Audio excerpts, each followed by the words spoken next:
வணக்கம். லேண்ட் இன்வெஸ்ட்மெண்ட்டில் நிறைய classified land investments இருக்குது. நேற்று நம்ம பார்த்தோம், ஒரு வீடியோவில் பார்த்தோம்.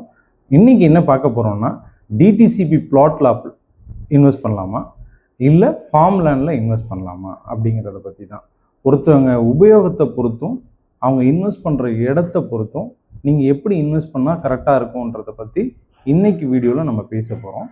இதில் ஃபார்ம் லேண்ட்னா என்ன அப்படிங்கிறதையும் டிடிசிபி அப்ரூவ்ட் பிளாட்னா என்னங்கிறதையும் புரிஞ்சுக்கணும். நம்ம அதை புரிஞ்சுக்கிட்டு இன்வெஸ்ட் பண்ணோம்னா சரியாக இருக்கும்.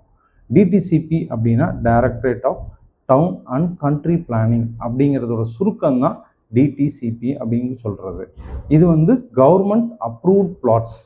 அதில் பார்த்தீங்கன்னா 1 ஏக்கர் இருக்குது அப்படின்னா 55% தான் நமக்கு கொடுத்துருப்பாங்க. மிச்சம் 45% காமன் யூசேஜுக்கு வந்திருக்கும்.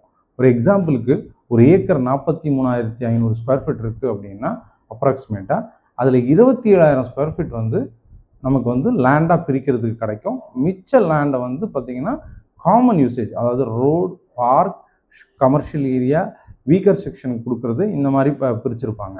அது 45% இருக்கும் கவர்மெண்ட் எடுத்துக்கிறது. OSR அப்படின்னு சொல்கிறாங்க இல்லைங்களா, அதை எடுத்துக்கிறது. ஃபார்ம் லேண்ட் அப்படிங்கிறது என்னென்னா 22 சென்ட்டுக்கு மேலே ரெஜிஸ்டர் ஆனால் அதை பேர் ஃபார்ம் லேண்ட் அப்படின்னு சொல்லி கொண்டு வரோம். இப்போ ஒரு அப்ராக்சிமேட்டாக நான் சொல்கிறது ஒரு 9,500 ஸ்கொயர் ஃபீட்டுக்கு மேலே பண்ணுவாங்க எல்லாருமே. அது என்ன சொல்கிறாங்கன்னா அதை ஃபார்ம் லேண்ட் கிளாசிஃபிகேஷனில் வரும். இந்த ரெண்டுலேயும் எதில் இன்வெஸ்ட் பண்ணால் டிடிசிபியில் பண்ணலாமா ஃபார்ம் லேண்டில் பண்ணலாமா அப்படிங்கிற கன்ஃபியூஷன் எல்லாத்துக்கும் நிறைய பேத்துக்கு இருக்கும். அதை பற்றி தெளிவாக டீட்டெயிலாக கீழே கொடுத்துருக்க டிஸ்கிரிப்ஷனில் லிங்க் கொடுத்துருக்கேன்.